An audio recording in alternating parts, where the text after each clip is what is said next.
Hi everyone, welcome to my channel Bibbidi Books. My name is Ellie and today I am so excited to be talking about my witchy TBR.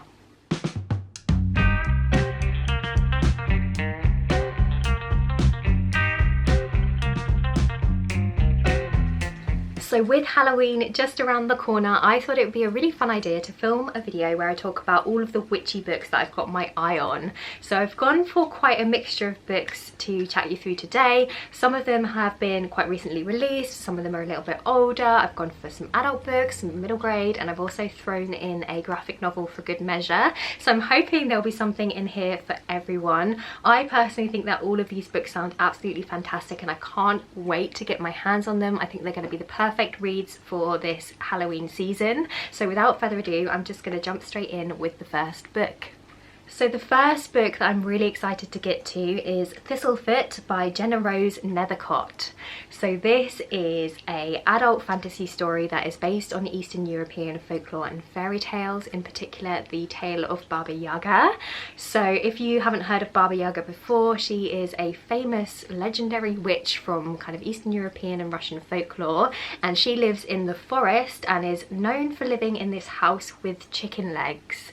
And in this book we actually follow the descendants of Baba Yaga, so it's a modern retelling. It takes place in America and we follow two siblings, Isaac and Bellatine, and they both inherit this house with chicken legs that comes all the way from Russia. But there is also a sinister figure known as the Long Shadow Man who follows this house. He kind of tracks it across to American shores, and he knows some very violent secrets about the past that have been hiding in Isaac and Bellatine's bloodline for generations. And the story goes on from there. I think this one sounds so fascinating, and it says on the back, in the tradition of modern fairy tales like American Gods and Spinning Silver comes a sweeping epic rich in Eastern European folklore, a debut novel about the ancestral hauntings that stalk us and the uncanny power of story. How good does that sound? I am so excited for that one. I think it's going to be a whole lot of fun. And speaking of stories that have been inspired by Eastern European folklore and fairy tales, I have another Baba Yaga retelling on this list. So of course I had to put it on my TBR because I'm a huge fan of those kinds of stories. And this one is called The Witch and the Tsar, and it was written by Alessia Salnikova-Gilmore. So in this story we actually follow Baba Yaga as the main protagonist, and she is trying to save her community and save her country from the Tsar Ivan the Terrible. And it says on the back of this one, Alessia Salnikova-Gilmore weaves a tapestry of mythology and Russian history, reclaiming and reinventing the infamous Baba Yaga and bringing to life a vibrant and tumultuous Russia where old gods and new tyrants vie for power. This fierce and compelling novel draws from the timeless lore to create a heroine for the modern day, fighting to save her country and those she loves from oppression, while also finding her true purpose as a goddess, a witch, and a woman. I'm sorry, but how incredible does that sound? I think that one is going to be really kind of epic, and I can't wait to sink my teeth into it. Okay, so next up we have something a little bit different. So this is Hex by Jenny Fagan. This is actually a standalone adult novella, and I just thought the premise of this one sounds really interesting, and I've also had nothing but fantastic things about this one. It's supposed to be a really kind of poignant story. So this story is about the North Berwick witch trials, and we follow our main character Gillian Duncan, who was a woman who was convicted of witchcraft back when these trials were going on. And the story takes place on the night before she's due to be executed. So it's her final night in prison, and she's visited by this mysterious stranger known as Iris, and Iris tells her that she's actually from the future. And the whole book is basically a conversation between these two women, and they're talking about how women have been oppressed and how they've been demonized during the witch trials, and how they continue to be oppressed and prosecuted for what they believe in and for who they are to this day. So yeah, it sounds like quite a harrowing story. I think it's going to be really hard hitting. I think it's going to be one of those stories that will probably stay with me for a long time after I've finished reading it, and I definitely feel like I'm going to have to be in the right headspace for it, because I don't think it's going to be particularly light and fluffy. It is talking about some pretty heavy themes in there, but I just think that sounds like such an interesting dynamic and such an interesting setting and way to kind of discuss how things have changed, or how perhaps they haven't really changed as much as we hoped that they would. And yeah, I'm just excited to get to that one. So there's that one. Now, on a more lighter note, you've probably heard of this book already, but I had to put it on this list because I, along with everybody else on booktube, think that this sounds fantastic. So this is The Very Secret Society of Irregular Witches, and it's written by Sangu Mandana. So this is supposed to be a really warm and uplifting adult fantasy story that's been likened to The House in the Cerulean Sea by TJ Klune, which is a book that I do really enjoy, and I can definitely see the similarities in the cover art for these two stories. You can tell that the authors are trying to kind of appeal to the same kinds of readers. So me being a fan of The House in the Cerulean Sea, I'm sure that I'm going to enjoy this one as well. So in this story we follow a witch called Mika, and she has been told to keep her head down and to not draw too much attention to herself, and she very much kind of sticks by those rules, and she keeps her kind of witchcraft hidden. The only exception is that she's actually I think she's a YouTuber, and she creates videos where she pretends to be a witch, and she thinks that's quite a safe thing to do because she doesn't think that anyone will actually believe her. However, her videos catch the attention of someone in particular, and they write to her asking for her help. So they ask her to come and move in to this remote house so that she can teach 3 young witches how to control their powers. So of course our main character moves into this house, she meets the children, and she also meets this handsome, although rather grumpy, librarian, who I'm assuming is going to be the love interest character, and the story takes off from there. Honestly, that's all you need to know. I think this one sounds like it's going to have a really lovely found family trope in there. I also think there's going to be a little sprinkling of romance, and I just think it's going to be the perfect feel-good story, and probably perfect for you to pick up if you're planning on reading quite a lot of heavy or scary stories this Halloween. This one might be quite a nice uplifting breath of fresh air. So yeah, I'm really excited for that one. Next up, I wanted to talk to you about a middle grade that I've actually had on my TBR for a really long time, and I don't know why it's taking me so long to get to it, because honestly it sounds right up my street. It sounds so whimsical and wonderful. So this one is The Girl Who Drank the Moon, and it's written by Kelly Barnhill. So this is a story about a witch who lives in a forest, and every year the neighbouring village leaves a baby for this witch as a kind of offering, because they think that by doing this the witch won't terrorise their village. However, what they don't realise is that the witch is actually a good person, and she's just really confused about why these villagers keep leaving babies in her forest, and she actually takes these babies in, she looks after them, she keeps them safe, and she takes them through the forest to a different village on the other side, where they can be kind of welcomed by families who want to raise the children. So she keeps them safe and she delivers them to these welcoming families, and on the journey through the forest she feeds these children starlight to kind of nourish them and to help them keep going through the journey. And this story kicks off when our main character, the witch, accidentally feeds one of these babies moonlight instead of starlight, and that actually gives the child magic powers. And so the witch character decides to raise this young girl as her own, as her daughter, and the story takes on from there.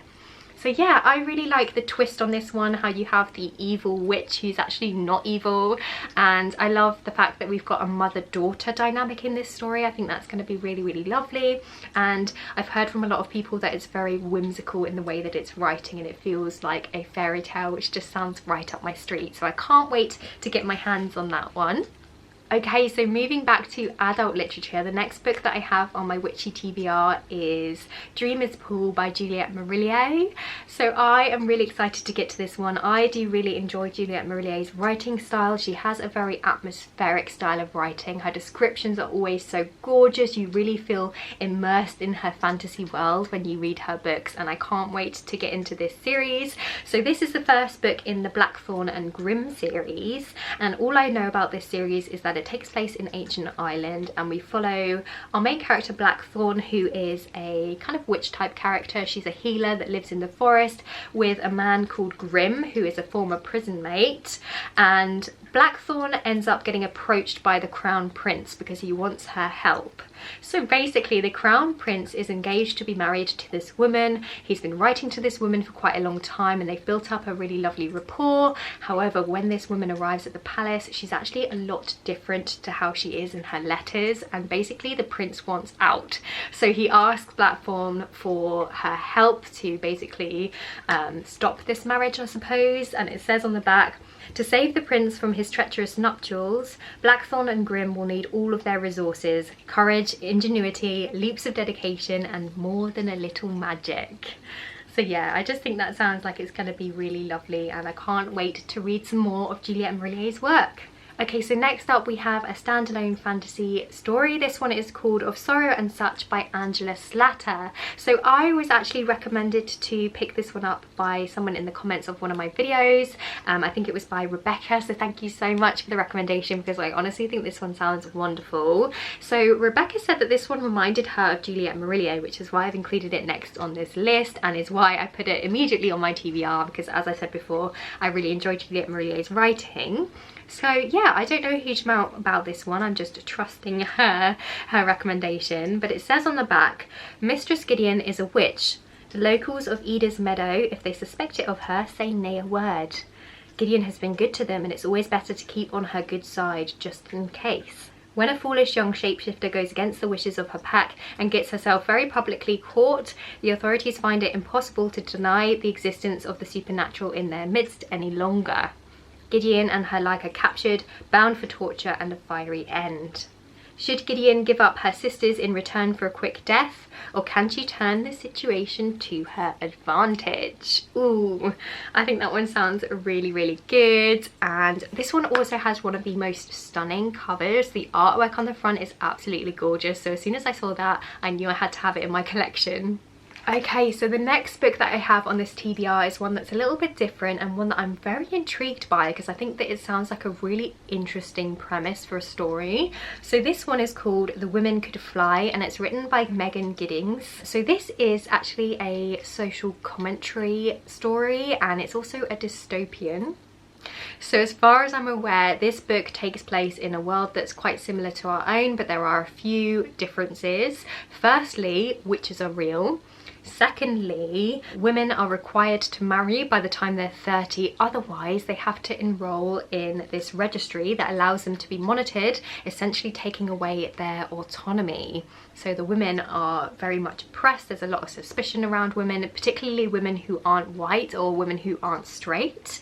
And at the heart of this story is a mystery. So basically our main character lost her mother. Her mother disappeared, I think it was 14 years ago, and no one knew what happened to her. So I think she's quite keen to find out what happened. And honestly, that's all I really know about this book. I know that it tackles some really heavy themes, including racism and sexism and queerphobia, and I think it sounds like just a really interesting genre to discuss those themes, like a dystopian fantasy novel where witches exist that is also a social commentary and discusses those heavy themes. I'm just really intrigued to see how that all comes together, and I think it's going to be a really thought-provoking book and something that's really quite different to anything that I've read before. And again, the cover is amazing on this one. I'm not going to lie, I was drawn in by the cover as well. Okay, so moving on to something much more light-hearted, the next book that I have on this list is The Gingerbread Witch, and it's written by Alexandria Overy. So this is a really cute looking middle grade story, and it's based on the Hansel and Gretel fairy tale story, and it's just a bit of a twist on the story. So I'll give you a read of the back.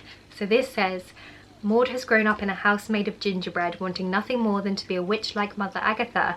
But just like all of Agatha's gingerbread creations, from the magical house to the chocolate mousse squirrel, Maud will turn back into crumbs if anything ever happens to Agatha. This seems unthinkable until Hansel and Gretel, a pair of witch hunters, push Agatha into the cottage's oven. To save herself and the other creations, Maud will have to go into the dangerous forest of the Shadowlands to find the first witch's spellbook. But with witch hunters on her trail and others interested in the book for their own means, can Maud bring back the only mother she's ever known? Or will witch hunters capture her before she can save her gingerbread family? How good does that sound? I love the fact that it's a bit of a twist on the story. So in this version, Hansel and Gretel are actually the villains and they're witch hunters. I love the fact that we have all of these characters and creatures made out of gingerbread and made out of sweet things, and I just think this is going to be a whole lot of fun, so I'm very excited for that one. Okay, and finally we have a little graphic novel which I think looks just so adorable and so precious. So this graphic novel is called Garlic and the Witch and it's written by Bree Paulson. So this just looks so adorable. It's a middle grade graphic novel and the main character is a little garlic, which is just so cute.